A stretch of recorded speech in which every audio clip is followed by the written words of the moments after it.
মার্কিন president Donald Trump যখন নিজেকে ইরান যুদ্ধে বিজয়ী ঘোষণা করছেন, তখন চলমান যুদ্ধে তেহরানের বিজয় বার্তার কথা জানালেন ইরানের সাবেক পররাষ্ট্রমন্ত্রী জাভাদ জারিফ। তিনি চলমান সংঘাত অবসানে এক চাঞ্চল্যকর শান্তি প্রস্তাব দিয়েছেন। যুক্তরাষ্ট্রের সাময়িকী ফরেন অ্যাফেয়ার্স এ প্রকাশিত এক নিবন্ধে তিনি এ প্রস্তাব তুলে ধরেছেন। তেহরান বিশ্ববিদ্যালয়ের সাবেক এই অধ্যাপক বর্তমানে কোনো সরকারি পদে নেই, তবে তিনি প্রস্তাব করেছেন যে ইরানের উচিত এখনই বিজয় ঘোষণা করা এবং এমন একটি চুক্তিতে আসা যা বর্তমান সংঘাত থামাবে এবং ভবিষ্যতে যুদ্ধের আশঙ্কা দূর করবে।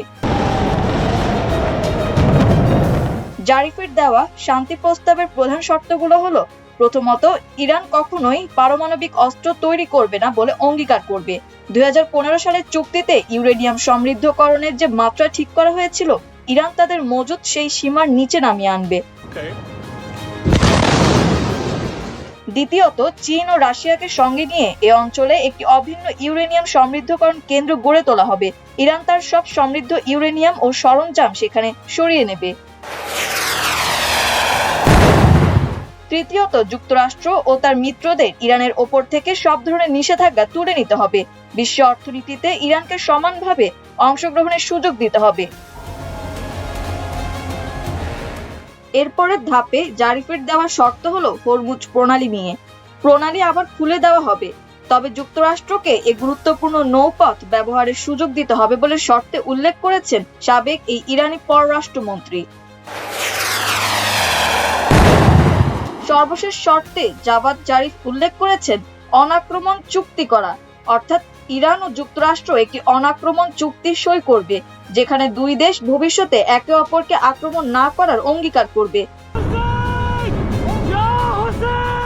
বার্তা সংস্থা অ্যাসোসিয়েটেড প্রেস জানিয়েছে, ইরানের শীর্ষ নেতৃত্বের সবুজ সংকেত ছাড়া এই নিবন্ধ প্রকাশ করতে পারতেন না।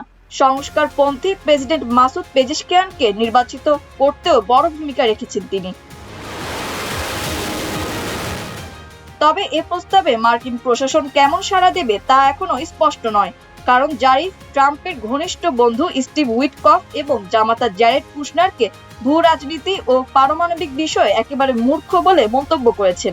অথচ গত 28 ফেব্রুয়ারি ইরানে হামলা শুরুর 48 ঘন্টা আগেও এ দুজনই ইরানের সঙ্গে আলোচনা চালিয়েছিলেন। এদিকে গতকাল মার্কিন প্রেসিডেন্ট ডোনাল্ড ট্রাম্প অত্যন্ত দম্ভ ভরে দাবি করেন যুক্তরাষ্ট্র ইতোমধ্যে দ্রুত এবং বিশাল বিজয় অর্জন করেছে। ইরানের সেনাবাহিনী ও নৌবাহিনীর শক্তি প্রায় ধ্বংস হয়ে গেছে। চূড়ান্ত বিজয় পেতে 2 থেকে 3 সপ্তাহ লাগবে। তবে ট্রাম্পের সেই দাবি 24 ঘন্টার মধ্যেই বেরিয়ে এলো চোখ কপালে ওঠার মতো চাঞ্চল্যকর তথ্য, যা মার্কিন প্রেসিডেন্টের দাবিকে প্রায় পুরোপুরি ভুল প্রমাণ করে। মার্কিন গোয়েন্দা সংস্থার সাম্প্রতিক এক মূল্যায়ন নিয়ে একাধিক সূত্রের বরাতে সিএনএন জানিয়েছে, 1 মাসেরও বেশি সময় ধরে যুক্তরাষ্ট্র ইসরায়েলের ব্যাপক হামলা চালানোর পরও ইরানের অর্ধেক ক্ষেপণাস্ত্র লঞ্চার এখনো অক্ষত রয়েছে। এছাড়া দেশটিতে এখনো বিপুল সংখ্যক ক্ষেপণাস্ত্রের মজুতও রয়ে গেছে। মাল্টিমিডিয়া ডেস্ক, আমার দেশ।